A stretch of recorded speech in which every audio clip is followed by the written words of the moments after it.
یہ دیکھا گیا ہے کہ جہاں کمانے والے لوگ اپنی تنخواہ اور کاروبار سے ہونے والے آمدنی پر بھاری ٹیکس ادا کرتے ہیں، وہاں غیر فعال طریقے سے کمانے والے اور قرض پر منافع حاصل کرنے والے نسبتاً کم ٹیکس ادا کرتے ہیں۔ اس لیے مساوات کو یقینی بنانے کے لیے mark up income per tax کی شرح 15% سے بڑھا کر 20% کرنے کی تجویز ہے۔ تاہم چھوٹے پیمانے پر بچت کرنے والے اور اس آمدنی پر انحصار کرنے والے پر اس شرح کا اطلاق نہیں ہوگا، کیونکہ یہ شرح قومی بچت اسکیموں پر عائد نہیں ہوگی۔ آن لائن کاروبار اور ڈیجیٹل مارکیٹ پلیسز کی تیزی سے ترقی کی وجہ سے اشیاء کی قیمت میں ایسی ڈسٹورشن پیدا ہو گئی ہے جس سے دستاویزی کاروبار کرنے والے ریٹیلرز کو نقصان ہو رہا ہے۔ ای کامرس پلیٹ فارمز اور کوریئر سروس مہیا کرنے والے ڈیجیٹل طور پر منگوائی جانے والی اشیاء اور خدمات پہنچانے پر ٹیکس کاٹیں گے۔ اس اقدام سے اس بات کو یقینی بنایا جا سکے گا کہ تیزی سے ترقی کرتی ہوئی ڈیجیٹل معیشت محصولات میں اپنا حصہ شامل کرے۔ On line market places, courier services اور ادائیگی میں معاونت کرنے والے اداروں پر لازم ہوگا کہ وہ ہر ماہ اپنا ٹرانزیکشن ڈیٹا اور وصول جانے والے ٹیکس کی رپورٹ جمع کرائیں۔ میوچل فنڈز پر حاصل ہونے والے منافع پر ٹیکس کی شرح کو معقول بنانے کی تجویز ہے۔ اگرچہ حصص پر حاصل ہونے والے منافع کی شرح 15% رہے گی، تاہم قرض کی بنیاد پر ہونے والے آمدنی پر اب 25% ٹیکس عائد کرنے کی تجویز ہے، تاکہ حصص کی مارکیٹ میں میوچل فنڈز میں جو ایکوٹی سائیڈ ہے اس میں سرمایہ کی حوصلہ افزائی کی جا سکے۔ اس تجویز کا مقصد یہ ہے کہ میوچل فنڈز اپنے وسائل کا رخ حصص کے کاروبار کی طرف موڑیں۔ کاروباری برادری کا ایک درینہ مطالبہ تھا کہ لوگوں پر ان کے ذرائع آمدن کی بجائے صرف آمدنی کی بنیاد پر ٹیکس عائد کیا جائے۔ اس لیے صوبائی حکومتیں بھی زرعی آمدنی پر وفاقی انکم ٹیکس کی شرح پر ٹیکس وصول کر رہی ہیں۔ اسی طرح سے 70 سال سے کم عمر پینشنر جو سالانہ 1 کروڑ روپے سے زائد پینشن وصول کر رہے ہیں، ان کی 1 کروڑ روپے سے زائد پینشنی کی آمدنی پر 5% کی شرح سے ٹیکس عائد کرنے کی تجویز ہے، تاکہ ٹیکس کی بنیاد وسیع کی جائے۔ یہاں یہ بتانا ضروری ہے کہ حکومت کم اور درمیانی پینشن وصول کرنے والوں پر ٹیکس عائد کرنے کا کوئی ارادہ نہیں رکھتی۔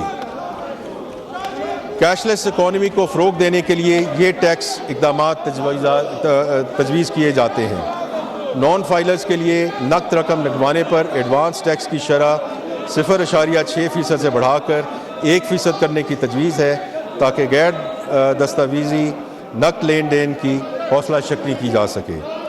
جہاں کوئی ٹیکس دہندہ کسی ایک سیل انوائس پر 2 لاکھ روپے سے زیادہ رقم نقد وصول کرے تو اس فروخت پر ہونے والے اخراجات کے 50% کی اجازت نہیں دی جائے گی۔ اس سلسلے میں اگلے مالی سال کے دوران مزید اقدامات لیے جائیں گے۔ جناب اسپیکر، انکم ٹیکس میں بے قاعدگیوں کا خاتمہ، ہم خامیوں کو دور کرنے، مساوات کو بہتر بنانے اور ٹیکس قوانین کی پاسداری کو آسان بنانے کے لیے ضروری اصلاحات کر رہے ہیں۔ تجارتی جائیدادوں سے ہونے والے کرایہ کی آمدنی اب فیئر مارکیٹ ویلیو کے 4% کی معیاری شرح کی بنیاد پر تسلیم کی جائے گی۔ اس طرح سے ٹیکس حکام کے ثوابدیدی اختیارات جو ان کے پاس ڈسکریشن موجود ہے وہ محدود ہو جائیں گے۔ اپیلوں کا طریقہ کار بھی معقول بنایا جا رہا ہے۔ ٹیکس دہندگان اپنی اپیلیں کمشنر اپیلز یا براہ راست اپیلٹ ٹریبونل کو پیش کر سکیں گے۔ ڈیٹا انالیٹکس کو فروغ دینے، ٹیکس پالیسی اینڈ انالیسز یعنی پالیسی کی تیاری میں معاونت کے ضمن میں FBR قانون میں رازداری کی شکوں کی وجہ سے ریسرچ کرنے والوں کو ڈیٹا مہیا کرنے میں انتہائی سخت پالیسی پر عمل پیرا رہا ہے۔ شاید یہ پاکستان میں ٹیکس پالیسی اور اس کے اقتصادی اثرات کے حوالے سے کوئی معیاری تحقیق نہ ہونے کی ایک وجہ ہے۔ معیاری تحقیق کی حوصلہ افزائی کے لیے یہ تجویز کیا جاتا ہے کہ ٹیکس دہندگان کا ڈیٹا مناسب سیف گارڈز کے ساتھ تعلیمی اداروں اور ڈونر ایجنسیز کے ساتھ شیئر کیا جائے۔ ٹیکس دہندگان اور FBR کے درمیان تنازعات کو کم کرنے کے لیے انکم ٹیکس آرڈیننس کے 7ویں شیڈول کو بہتر بنانے کی تجویز ہے، جس کا تعلق تجارتی بینکوں پر عائد ٹیکسوں سے ہے۔ توقع ہے کہ ان تبدیلیوں سے ٹیکس کا نظام منصفانہ اور مساویانہ ہو سکے گا۔ کاروبار کرنے کی لاگت کو کم کرنے اور موجودہ تجارتی طور طریقوں کو اپنانے کے لیے ٹیکس قوانین میں جہاں کراس چیک کا ذکر کیا گیا ہے، وہاں ان میں آن لائن ٹرانزیکشن اور دیگر ڈیجیٹل ذرائع سے کی جانے والی ادائیگیوں کو بھی شامل کرنے کی تجویز ہے۔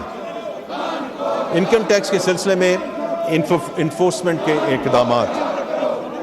جناب اسپیکر، میں اس معزز ایوان کے علم میں لانا چاہتا ہوں کہ ہم ایسے اقدامات تجویز کرنا چاہتے ہیں جن سے انفورسمنٹ بہتر بنائی جا سکے، ٹیکس چوری کا خاتمہ کیا جا سکے اور ٹیکس کے نظام میں دیانتداری کو فروغ دیا جا سکے تاکہ عوام کا اعتماد بحال ہو۔ اس سلسلے میں انکم ٹیکس کے حوالے سے ایک نیا کلاسیفیکیشن سسٹم متعارف کرایا جا رہا ہے جس میں فائلرز اینڈ نان فائلرز کے فرق کا خاتمہ کیا جا سکے گا۔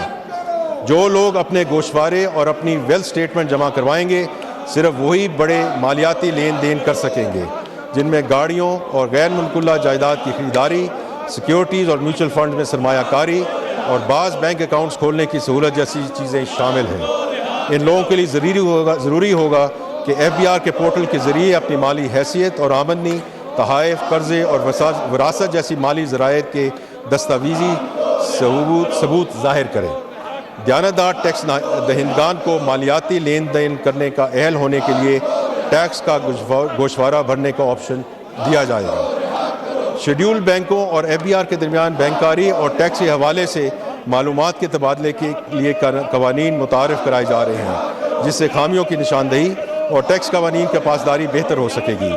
ایف بی آر کو یہ اختیار حاصل ہوگا کہ وہ ٹیکس کی بنیاد وسیع کرنے اور انفورسمنٹ کو بہتر کرانے کے لیے بیرونی آڈیٹرز کی خدمات کانٹریکٹ پر یا تھرڈ پارٹی کی وساطت سے حاصل کرے۔ جناب اسپیکر، اب میں سیلز ٹیکس ایکٹ میں ترامیم کے تجاویز کی طرف آتا ہوں۔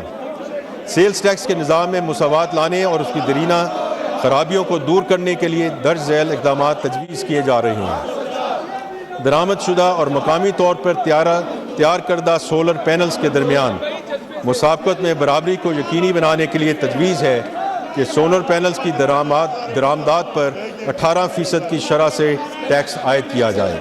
یہ اقدام پاکستان میں سولر پینلز کی مقامی صنعت کے فروغ میں اہم کردار ادا کرے گا۔ آن لائن کاروبار اور ڈیجیٹل مارکیٹ پلیسز کی تیزی سے ترقی نے ٹیکس قوانین کے پاسداری کرنے والے روایتی کاروباروں کے لیے مشکلات پیدا کر دی ہیں۔